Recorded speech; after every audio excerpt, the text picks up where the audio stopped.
A herança, Machado de Assis. Venância tinha 2 sobrinhos, Emílio e Marcos. O primeiro de 28, o segundo de 34 anos. Marcos era o seu mordomo, esposo, pai, filho, médico e capelão. Ele cuidava-lhe da casa e das contas, aturava os seus reumatismos e arrufos, ralhava-lhe às vezes brandamente, obedecia-lhe sem murmúrio, cuidava-lhe da saúde e dava-lhe bons conselhos.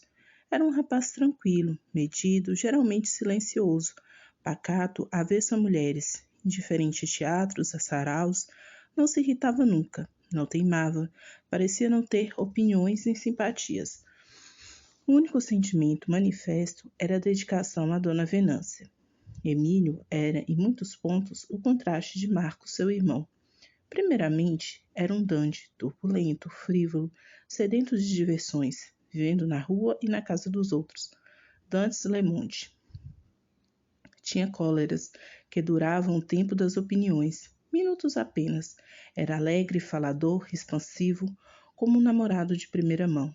Gastava as mãos largas, vivia 2 horas por dia em casa do alfaiate, 1 hora em casa do cabeleireiro, o resto do tempo na rua do ouvidor, salvo o tempo em que dormia em casa, que não era a mesma casa de Dona Venância, e o pouco em que ia visitar a tia. Exteriormente, era um elegante, interiormente, era um bom rapaz, mas um verdadeiro bom rapaz. Não tinha um pai nem mãe. Marcos era advogado, Emílio formara-se em medicina. Por um alto sentimento de humanidade, Emílio não exercia a profissão. O obituário conservava o termo médio usual. Mas, tendo um e outro herdado alguma coisa dos pais, Emílio mordia razoavelmente a parte da herança, que, aliás, o irmão administrava com muito zelo. Moravam juntos, mas tinham a casa dividida de maneira que não podiam tolher a liberdade um do outro. Às vezes, passavam-se 3 ou 4 dias sem se verem. E é justo dizer que as saudades primeiro feriam Emílio do que ao irmão. Ao menos era ele quem, depois de larga ausência, se assim podemos chamar-lhe, entrava mais cedo para casa a esperar que Marcos viesse da casa de Dona Venância. Por que não foste à casa de titia? Perguntava Marcos, logo que ele dizia estar a esperá-lo durante muito tempo. Emílio ergueu os ombros, como rejeitando a ideia desse sacrifício voluntário. Depois conversavam, riam um pouco. Emílio referia anedotas, fumava 2 charutos e só se levantava quando o outro confessava estar a cair de sono. Emílio, que não dormia antes das 3 ou 4, nunca tinha sono. Lançava mão de um romance francês e ia devorá-lo na cama até a hora habitual. Mas esse frívolo tinha ocasiões de seriedade. Numa doença do irmão, velou-lhe longos dias à cabeceira, com uma dedicação verdadeiramente materna. Marcos sabia que ele o amava. Não amava, entretanto, a tia. Se fosse mal, podia detestá-la, mas se não a detestava, confessava intimamente que ela o aborrecia. Marcos, quando o irmão repetia isso, tratava de o reduzir a melhor sentimento, e com tão boas razões que Emílio, não se atrevendo a contestá-lo e não querendo sair de sua opinião, recolhia-se a um eloquente silêncio. Ora, Dona Venância encontrava essa repulsa, talvez pelo excesso mesmo de seu afeto. Emílio era o predileto de seus sobrinhos. Ela adorava-o. A melhor hora do dia era que ele destinava a ela. Na ausência, falava de Emílio, a propósito de qualquer coisa. Geralmente, o rapaz ia à casa da tia, entre as 2 e 3 horas, raras vezes à noite. Que alegria quando ele entrava, que afagos, que intermináveis carinhos. Vem cá, ingrato, senta-te aqui ao pé da velha, como passaste de ontem? Bem, respondia Emílio, sorrindo contrafeito. Bem, arremedava a tia, diz aquilo que não se fosse verdade. E quem sabe mesmo? Tiveste alguma coisa? Nada, não tive nada. Pensei. Dona Venância tranquilizava-se. Depois vinha um rosário de perguntas e outro de anedotas. No meio de umas e outras se via algum gesto de incômodo no sobrinho. Interrompia-se para perguntar se estava incomodado, se queria tomar alguma coisa. Mandava fechar as janelas, que onde supunha que vinha ar. Fazia-o trocar de cadeira, se lhe parecia que ele ocupava era menos cômoda. Esse excesso de cautelas e cuidados fatigava o moço. Ele obedecia passivamente, falava pouco, ou a menos que lhe era possível. Quando resolvia sair, tornava-se perfidamente mais alegre e carinhoso, açucarava um cumprimento, punha ali mesmo alguma coisa no coração e despedia-se. Dona Venância, que ficava com essa impressão última, confirmava-se nos seus sentimentos a respeito de Emílio, a quem proclamava o primeiro sobrinho deste mundo. Pela sua parte, Emílio descia as escadas mais aliviado, e no coração, lá no mais fundo do coração, uma voz secreta sussurrava essas palavras cruéis. Quer-me muito bem, mas é muito amoladora. A presença de Marcos era uma troca de papéis. A acariciada era ela, Dona Venância, tinha seus momentos de enfado e de zanga. Gostava de ralhar, de bater no próximo. Sua alma era uma fonte de duas bicas. Vertia mel por uma e vinagre pela outra. Sabia que o melhor meio de aturar menos era não imitá-la. Calava-se, sorria, aprovava tudo com uma docilidade exemplar. Outras vezes, conforme o assunto ou ocasião, reforçava os sentimentos pessimistas da tia e ralhava, não com igual veemência, porque ele estava incapaz de a fingir, mas na conformidade das ideias dela. Presente a tudo, não esquecia, no meio de um discurso de Dona Venância, de lhe acomodar melhor o banquinho dos pés. Sabia-lhe os hábitos e ordenava as coisas de maneira que não lhe faltasse nada. Ele era a providência de Dona Venância e o seu para-raios. De mês em mês prestava-lhe contas, e nessas ocasiões só uma alma forte podia resistir ao suplício. Cada aluguel trazia um discurso, cada obra nova ou concerto produzia objugatória. Ao cabo, Dona Venância não ficava com a menor ideia das contas, tão ocupada estava em desabafar o seu reumatismo. E Marcos, se quisesse afrouxar um pouco a consciência, podia dar às contas certa elasticidade. Não fazia, era incapaz de fazer. Quem dissesse que na dedicação de Marcos entrava um pouco de interesse, podia dormir com consciência tranquila, pois não caluniava ninguém. Havia afeto, mas não havia só isso. Dona Venância possuía bons prédios e tinha só 3 parentes. O terceiro parente era uma sobrinha que morava com ela, moça de 20 anos, graciosa, doida por música e confeitos. Dona Venância também a estimava muito, quase tanto como a Emílio. Meditava até casá-la antes de morrer e só tinha dificuldade em achar um noivo digno da noiva. Um dia, no meio de uma conversa com Emílio, aconteceu-lhe dizer: "Quando te casares, adeus-te a Venância." Essa palavra foi um raio de luz. Casar? Pensou ela. Mas por que não com Eugênia? Nessa noite, não cuidou mentalmente de outras coisas. Marcos nunca a vira tão taciturna. Chegou a supor que ela estivesse zangada com ele. Dona Venância não disse durante essa noite mais de 40 palavras. Olhava para Eugênia, lembrava-se de Emílio e dizia consigo: "Mas como é que não lembrei disso há mais tempo? Nasceram um para o outro. São bonitos, bons, jovens. Só se ela tiver algum namoro. Mas quem seria?" No dia seguinte, sondou a moça. Eugênia, que não pensava em ninguém, disse francamente que trazia o coração como lhe haviam dado. Dona Venância exultou, riu-se muito, jantou mais do que de costume. Restava sondar Emílio no dia seguinte. Emílio respondeu a mesma coisa. "Deveras", exclamou a tia. "Pois então, não gostas de nenhuma moça? Não tens nada em vista?" "Nada. Tanto melhor, tanto melhor." Emílio saiu aturdido, um pouco vexado. A pergunta, a insistência, a alegria, tudo aquilo tinha um ar pouco tranquilizador para ele. "Quererá casar comigo?" Não perdeu muito tempo em conjecturas. Dona Venância, que com seus 60 anos receava qualquer surpresa da morte, apressara-se a falar diretamente à sobrinha. Era difícil, mas Dona Venância passava por ter um gênio original, o que é a coisa mais vantajosa que pode acontecer a gente, quando quer passar por cima de certas considerações. Perguntou diretamente a Eugênia se estimaria casar com Emílio. Eugênia, que nunca pensara em tal, respondeu que lhe era indiferente. "Indiferente só?" perguntou Dona Venância. "Posso casar. Sem vontade, sem gosto, só por obedecer?" "Oh, não, velhaca, confessa que gostas dele." Eugênia não se lembrara disso, mas respondeu com um sorriso e baixou os olhos. Gesto que podia dizer muita coisa e nada.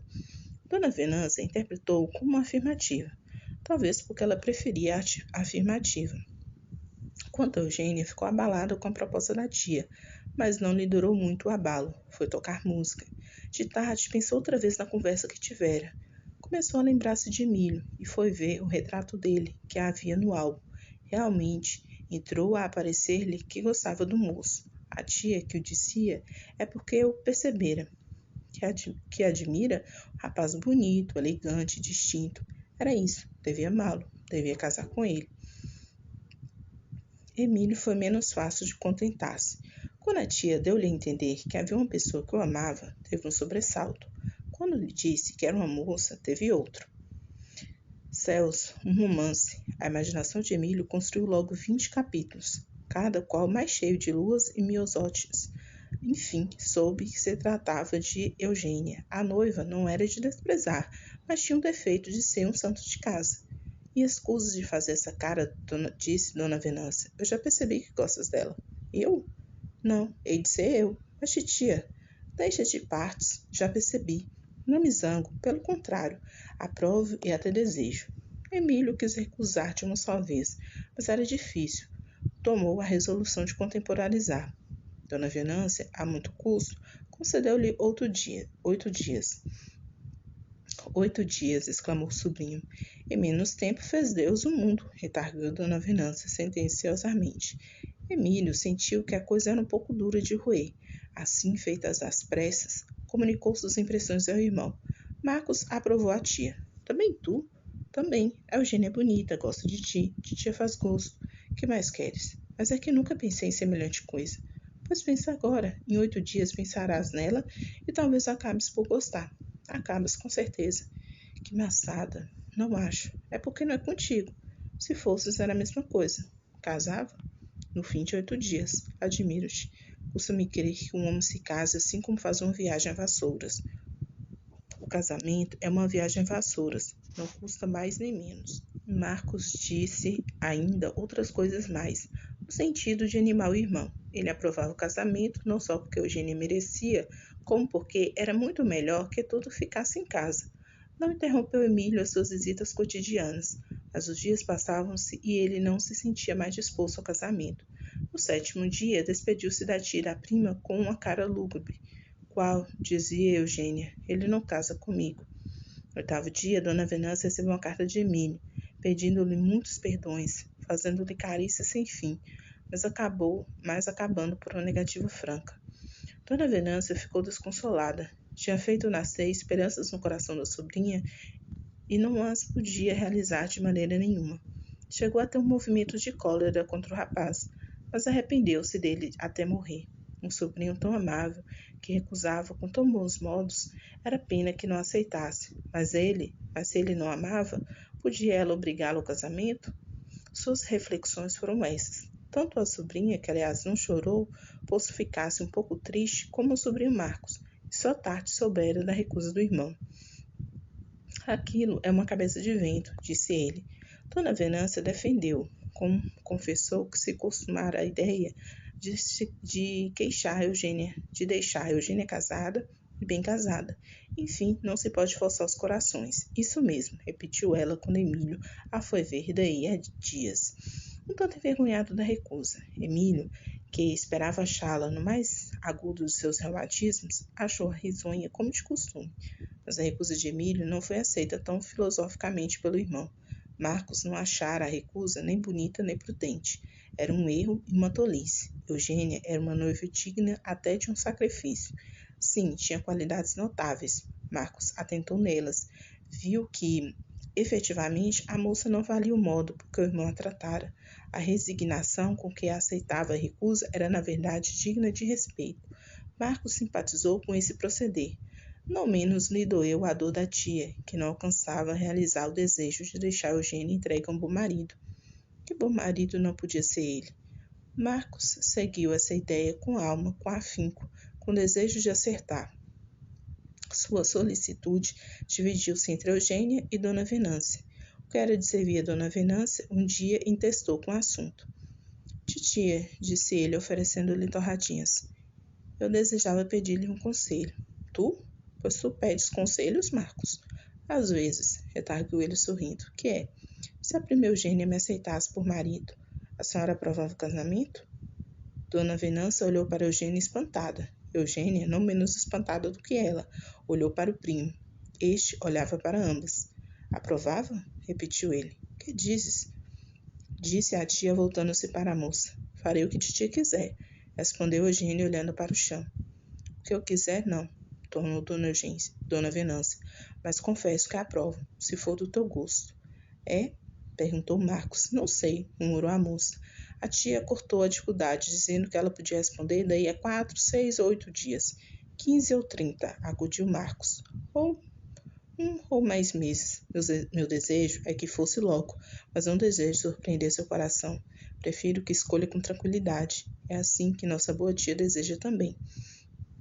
Dona Venância aprovou as palavras de Marcos e deu à sobrinha 2 meses. Eugênia não disse sim nem não, mas no fim daquela semana declarou à tia que estava pronta a receber o primo por esposo.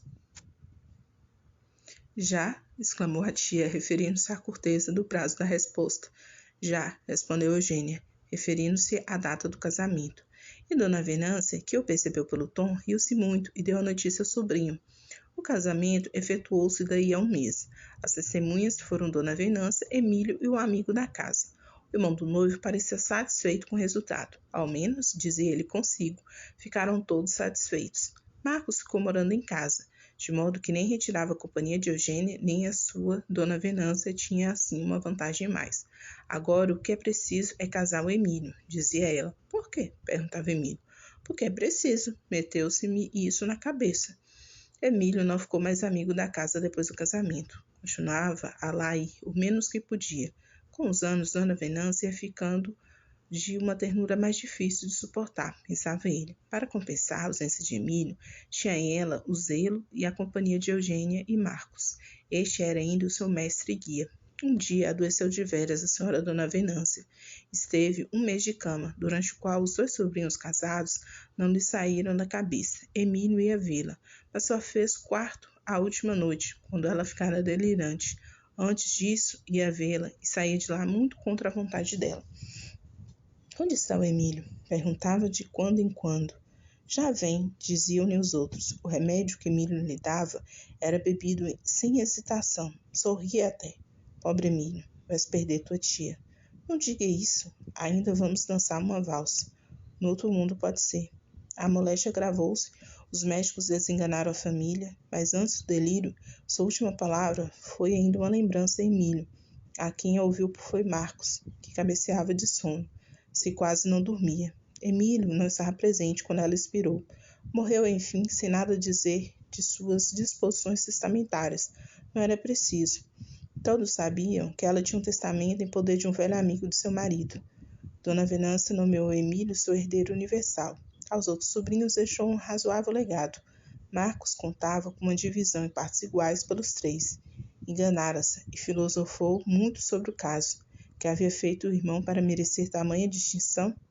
Nada. Deixara-se amar apenas Dona Venância, era a imagem da fortuna. Fim. E aí, gostou? Então siga, comente, compartilha e até o próximo livro.